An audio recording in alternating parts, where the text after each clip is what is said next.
안녕하세요. 백두산 금융연구소의 백두산입니다. 8월 27일 목요일 아침 9시 26분입니다. 자, 어젯밤에 미국이 굉장히 많이 올랐습니다. 나스닥이 한 2점 몇 프로, S&P가 한 1% 정도 올랐습니다. 저 인버스 많이 들고 있거든요. 그럼에도 불구하고 너 졸라 쫄리지 않냐? 한 개도 안 쫄려요. 지금 뭐 손절을 지금 여기서 왜 이야기를 하는지 전 도무지 알 수가 없어요. 제 입장에서는 도무지 이해가 되질 않습니다. 지금이 약간 어떤 상황하고 비슷한 거냐면 제가 그 8월 달에 8월 초에 이런 얘기 드렸죠. 여기서 여러분들이 막 리플에다 그런 거 다셨어요. 아, 이거 막 한강 가야겠다. 야, 이거 인버스 미치겠다. 나 죽겠다. 막 이런 분들 되게 많이 계셨어요. 여기서. 근데 저 여기서 뭐라고 말씀드렸죠? 전 여기서 한 번도 쫄린 적도 없었고, 물론 코스피 인버스도 갖고 있습니다. 코스피 인버스 이때 뭐라고 말씀드렸냐면 영상에서 찾아보세요. 이게 오히려 지금 더 매수를 고민해야 될 때지 여기서 무슨 손절이냐고. 손절은 최소한 한 번 떨어지면 요 구간에서 하면 된다고. 그런 식으로 말씀드렸습니다. 최소한 이 올라가고 있을 때 양봉 뜨고 있는데 여기 폭등하고 있는데 무슨 놈의 인버스를 손절하냐 이런 말씀을 계속 드렸었어요. 그리고 나서 호되게 지수가 한번 빠졌었죠. 손절을 할 거면은 제가 요날하고 요날쯤 말씀드린 것 같아요. 19일, 20일쯤 말씀드린 것 같아요. 만약에 손절하고 내가 그 너무 인버스 비중을 많이 갖고 있어서 쫄리면은 요런 자리에서는 이제 비중 축소를 한번 고려해 보시라라고 말씀드렸습니다. 지금 미국 자리가 딱 그 자리예요. 지금 미국 자리가 딱 그 자리야. 어제 나스닥 2% 오르고 S&P가 1% 오르니까 뭐 본인들이 들고 있는 주식이 오르니까 되게 행복하겠죠. 근데 이게 주식 들고 있는 사람들 입장에서 이렇게 올라버리면은 더 이게 안 좋은 거예요, 여러분들. 굉장히 치명적인 겁니다. 물론 이렇게 얘기를 해도 이해를 못 하시겠지만은 대부분의 이제 저한테 이제 쌍스러운 소리를 하시는 분들은 이런 걸 못 알아듣겠지만은 사실 가만히 보시면은 지난 역사를 쭉쭉쭉 살펴보시면은 주식이 오르는 거는 요렇게 짜불짜불 자꾸 조정 주면서 오르는 게 사실 더 좋은 거예요. 조정이 자꾸 주고 자꾸 안 오르는 듯 안 오르는 듯 주식 들고 있는 사람들이 피곤해야 상승 목표치도 커지고 오래 올라가는 건데, 여러분들이 만약에 뭐 주식이 올라서 휘파람을 불고 있다, 마음이 편하다, 이제 이러면 이제 좀 골 때려지는 겁니다. 그 자리부터. 그때부터 오히려 조심해야 되는 거예요. 보시면은 나스닥 같은 거 더욱 더 힘을 아껴 써야 되는 부분에서 2%씩 올랐다. 이거 어제 변동성 지수 많이 올라간 거거든요. 고점에서 이렇게 오르면은 이격 확대되고 거래량 많이 터지고 힘을 아껴 써야 되는데 이격 넓어지고 거래량 많아지고 변동성 지수 올라가고 풋옵션들의 투매 나오고 인버스의 투매 나오고, 이게 무슨 상승에 유리한 그림이에요. 물론 안타까운 점은 하나 있습니다. 저같이 인버스를 보는 사람들이 안타깝게도 타이밍 잡는 게 좀 너무 어려워가지고 먼저 들어가서 좀 물려있는 거는 뭐 실력이 없어서 그런 거니까 그런 거는 좀 안타깝지만, 제 실력이 없는 게 안타깝지만은 어쨌든 간 그렇다고 해서 이게 오히려 하락에 더 유리한 거예요. 저는 오늘 아침에 일어나고 나서 사실 되게 기분 좋았어요. 아이고 잘하고 있다. 저는 굉장히 좀 기분 좋았습니다. 굉장히 많이 오른 게 오히려 상승에는 독이라는 거를 좀 잘 아셔야 돼요. 그리고 어쨌든 저 같은 경우는 지금 이제 말씀드렸다시피 어떤 시스템적 위기를 보는 거예요. 시스템적 위기.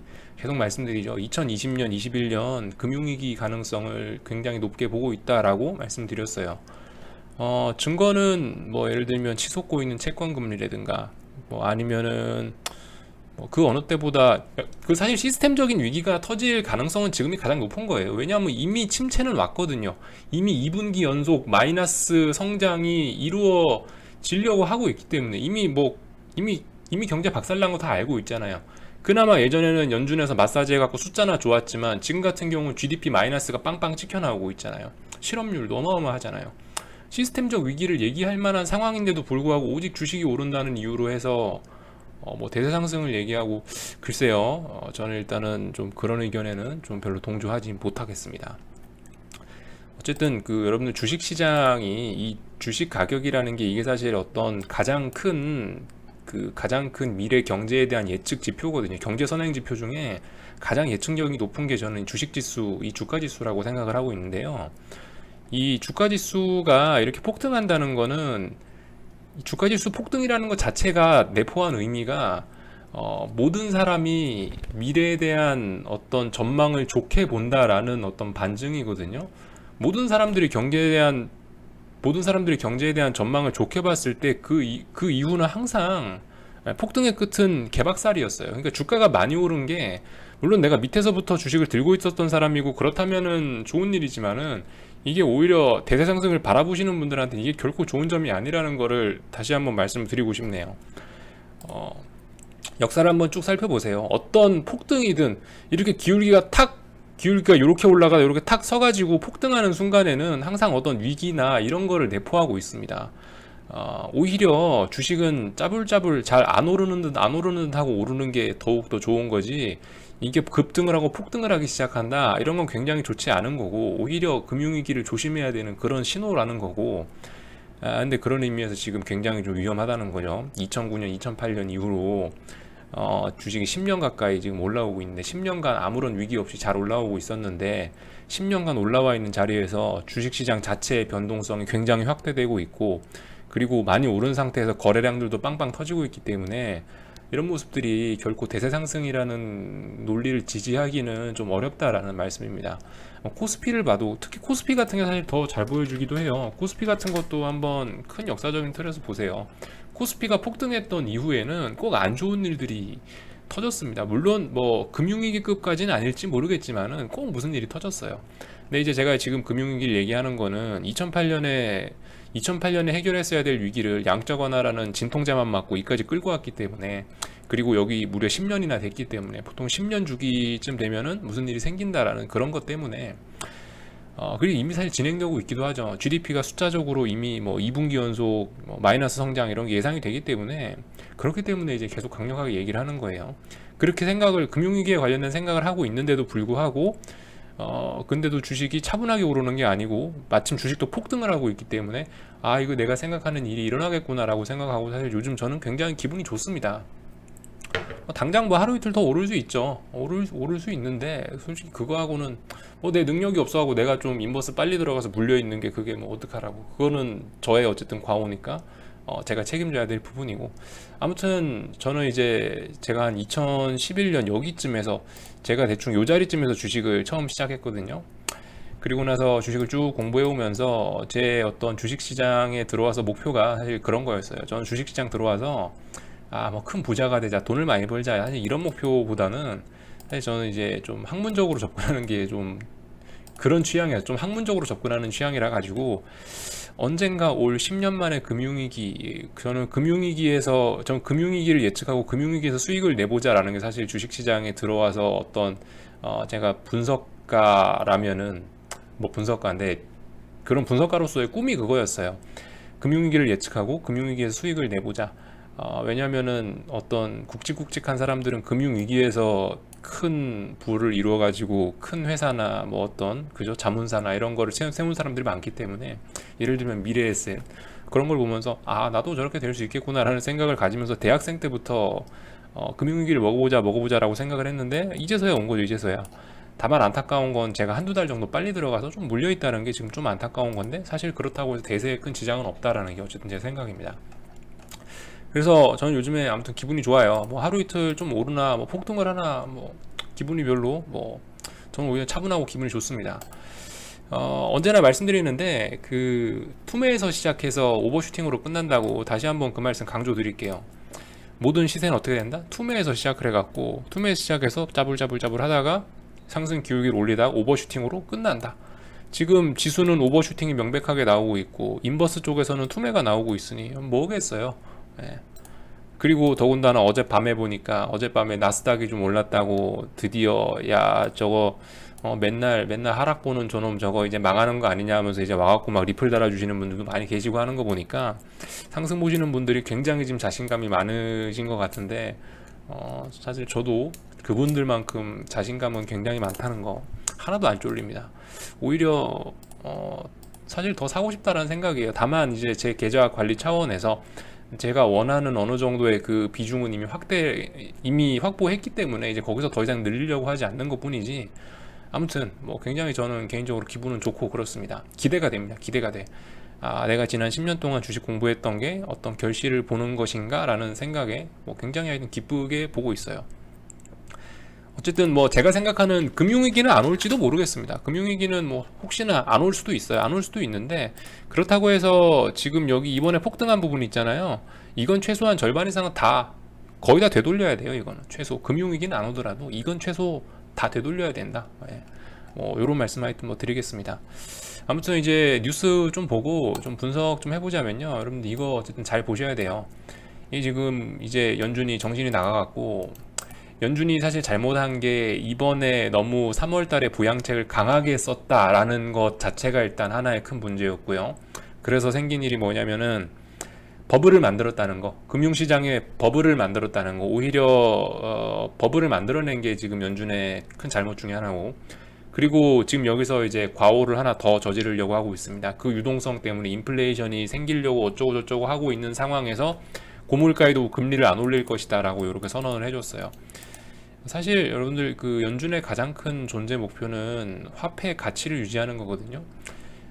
물가 안정과 실업 고용 안정, 요거 두 개가 연준의 어떤 목표인데, 고용 안정하고 물가 안정, 요거 두 개가 상충될 경우에는 반드시 물가 안정이라는 목표를 더 우선적으로 채택을 하게 되어 있습니다. 그 얘기는 앞으로 세상이 더 힘들어질 수 있다라는 얘기죠. 무슨 일이 생겼을 때 고용, 실업률 신경 안 쓰겠다라는 거예요. 달러의 가치를 지키는 게 사실 연준의 제1 목표입니다.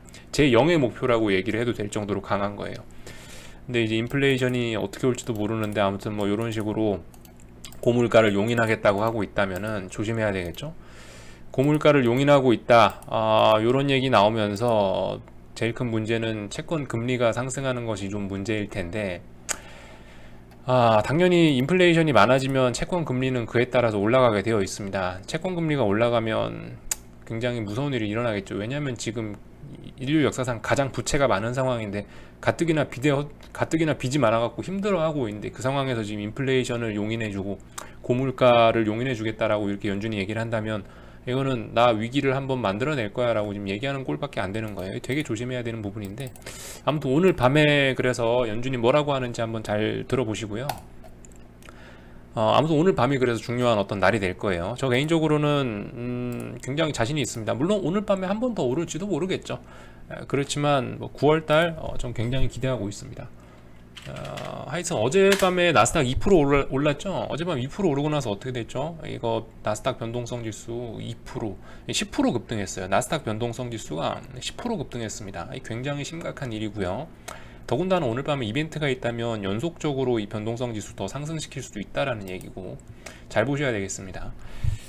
시장의 변동성이 자꾸 확대가 된다는 것 자체가 굉장히 위험한 일인데, 이거 어쨌든 굉장히 지금 살얼음판 위를 걸어가야 된다는 거예요. 인버스 보시는 분들은 신나서 이제 활개를 쳐야 되는 그런 부분이고, 변동성 지수, S&P 변동성 지수도 5% 올랐습니다. 이거 보시면은 계속 요 며칠 동안 22를 8월달 내내 지켰어요. 22를 8월달 내내 지키고, 오늘 밤에 이벤트가 있으니까 어떤 뭔 일이 생길 수가 있겠죠. 어젯밤에 달러 같은 거는 좀 살짝 빠지긴 했습니다. 달러 어제 이렇게 나오면 안 되는데 어쨌든 좀 많이 빠졌고, 채권도 금리가 좀 오르다 좀 말았는데, 뭐 일단은 큰 이벤트를 앞두고 있으니까 뭐 요럴 수 있다라고 생각하고 일단 지켜보도록 하겠습니다. 오늘 밤 이후가 이제 중요하겠죠. 오늘 밤 이후하고 애플 액면 분할 뭐 요런 이벤트 정도 지켜보시면 될 것 같고, 그 한국장을 좀 살펴보자면요. 한국은 물론 이제 아직은 모릅니다. 아직은 지금 보시면 9시 40분밖에 안 되기 때문에, 또 그리고 오늘 금통이 있잖아요. 한국은행 한국은행 금통이라는 통화정책 이벤트, 그 통화정책 회의라는 중요한 이벤트가 있기 때문에 솔직히 잘 모르겠어요. 지금 아침 9시 40분이라 지금 현재 선물 하락 중인데, 계속 이렇게 하락한다라고 얘기를 할 수는 없겠죠. 물론 시장 상황 봐야 되겠지만은, 여러분들 근데 이건 한번 좀 볼 필요가 있겠죠. 만약에 지금 아침 9시 40분이 아니고 지금 이제 오후 3시 반이다, 지금 마감됐다라고 생각을 해보세요. 그 풋옵션이 예쁘게 살아나는 모습이고, 이렇게 되면 오늘은 올라야 되는 자리거든요. 왜냐면 선물이 어제 310, 310 이 자리에 지지력을 확인하고 올라온 자리이기 때문에 오늘은 상승하는 게 맞는 날입니다. 오늘은 상승을 해줘야 되는 날인데, 보시면 3거래일 동안 지금 314를 만약에 이렇게 마감이 된다면 3거래일 동안 314를 넘지 못하는 그림이기 때문에, 이건 오늘 밤에 잭슨홀 미팅 회의 결과하고 상관없이 이렇게 되면은 내일 바로 코스피는 박살날 수도 있는 그런 자리에 있다고 생각하셔야 돼요. 되게 조심하셔야 돼요. 만약 이런 그림대로 마감한다면 되게 조심해야 된다라는 겁니다. 네, 이런 말씀 드리면 될 것 같고, 그죠? 뭐 더 이상은 이제 드릴 말씀 다 드린 것 같네요. 하여튼 여기서 마치도록 하겠습니다. 궁금한 거 리플 남겨주시고요. 오늘 밤 영상에서 또 뵙도록 하겠습니다. 여기서 마칠게요.